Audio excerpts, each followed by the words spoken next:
lana da jono ye sa pipane jono ye pandai ngaro tege simman ne jono federal democracy bidang su ti sau me so de pandai phit de ai do jono lo be ga ni sa bi be ma asau tam le so da ati icha shi de lo jono yong ji pa de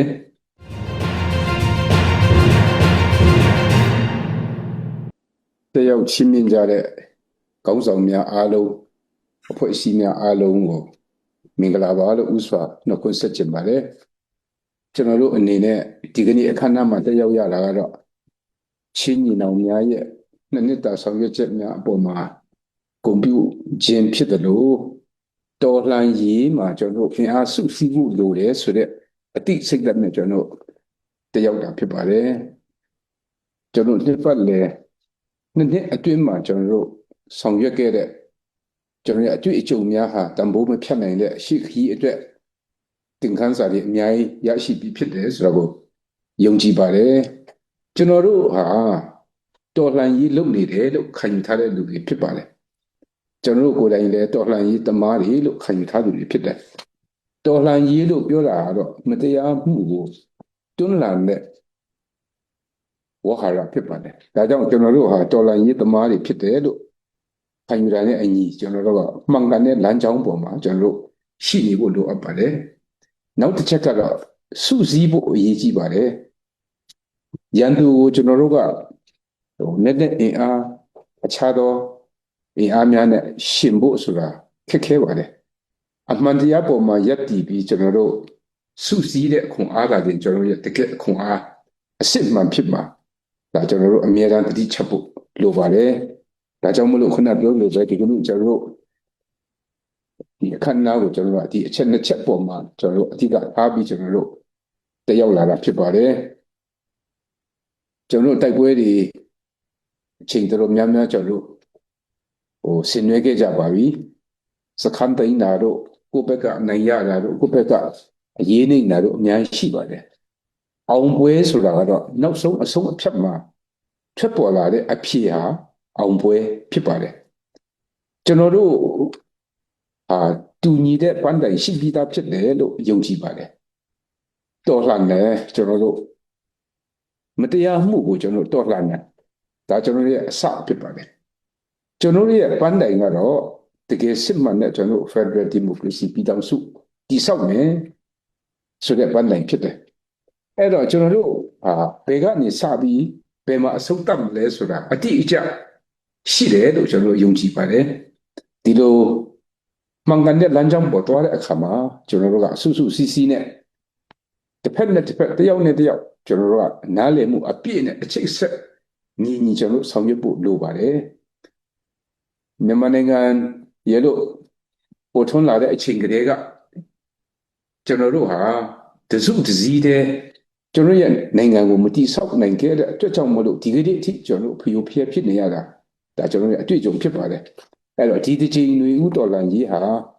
အစီအစဉ်တကျတော်လှန်ပြီး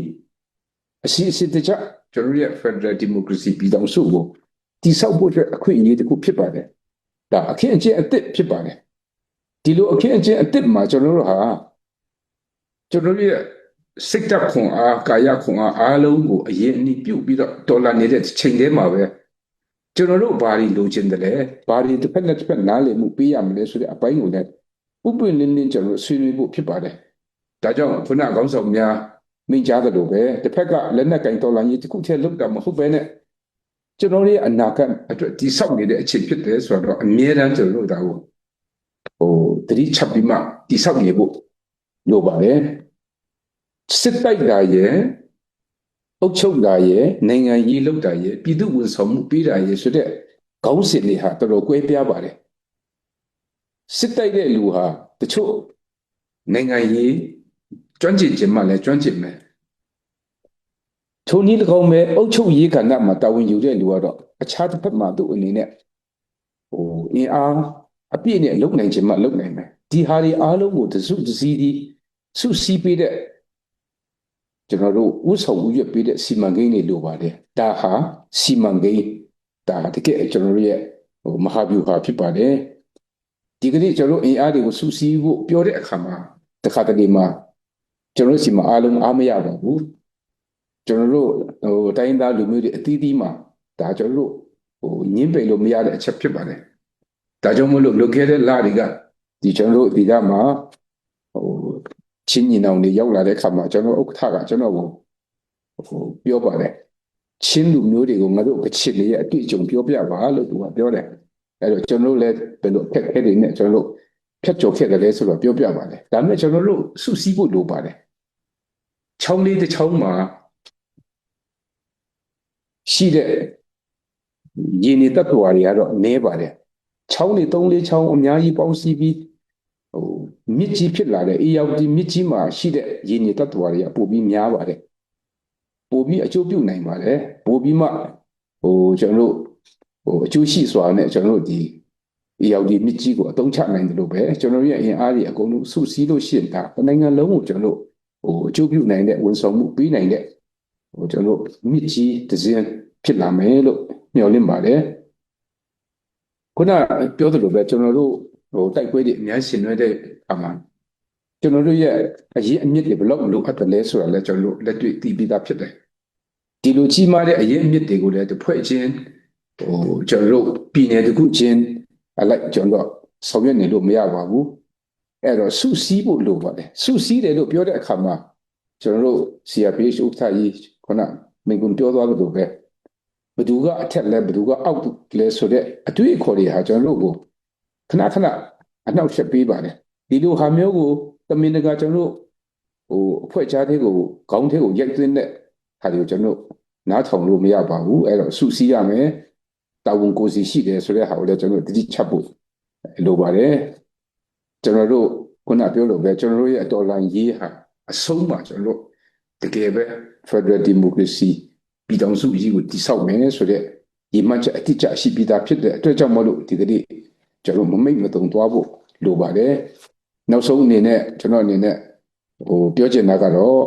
ကျွန်တော်တော်လှန်ရေးလူဦးတော်လှန်ရေးချိန်မှာကျွန်တော်အများကြီးအတွေ့အကြုံတွေရခဲ့ပါပြီမတူညီတဲ့ဒီအတွေ့အကြုံတွေကိုရှင်းဆက်ရမယ်ကျွန်တော်ဒီနိုင်ငံတစ်ခုရဲ့လှပတဲ့တည်ဆောက်မှုကျွန်တော်တို့ကတေချာအသုံးချနိုင်ဖို့လိုအပ်ပါတယ်ချင်းလန်းရဲ့အင်အားစုချင်းလန်းရဲ့အရေးအမြစ်ဟာကျွန်တော်တို့ Federal Democracy ပြည်ထောင်စုအတွက်တန်ဖိုးမဖြတ်နိုင်တဲ့ခွန်အားတွေဖြစ်ပါစေလို့လည်းဆုတောင်းပါတယ်အခုဒီကနေ့မနေ့ပြင်ကတော့ကျွန်တော်တို့2025နောက်ဆုံးကျွန်တော်တို့ရဲ့နေ့ရက်တွေဖြစ်ပါတယ်အဲ့တော့မကြခင်ကျွန်တော်တို့မျှော်လင့်ခြင်းအပြည့်နဲ့ကျွန်တော်တို့ခွန်အားရှိတဲ့နေ့တစ်မှာလည်းကျွန်တော်တို့ရောက်နိုင်ပါစေဒါကျွန်တော်တို့ရဲ့ဆုစည်းမှုနဲ့ကျွန်တော်တို့ရဲ့အပြန်အလှန်နားလည်မှုသာလျှင်ကျွန်တော်တို့အောင်မြင်မှုပေးစွမ်းနိုင်မှာဖြစ်တယ်ကျွန်တော်မိမိယုံကြည်ရာမိမိတို့ရဲ့ဘာသာရေးအရာကျွန်တော်ဆုတောင်းခြင်းအဖြစ်အပြန်အလှန်အမြဲတမ်းကျွန်တော်ခွန်အားယူပြီးရှေ့ခီးဆက်ကြပါလို့ပြောရင်းဂုဏ်ပြုရင်းနဲ့ညီကုန်းချုပ်ပါတယ်ကျေးဇူးတင်ပါတယ်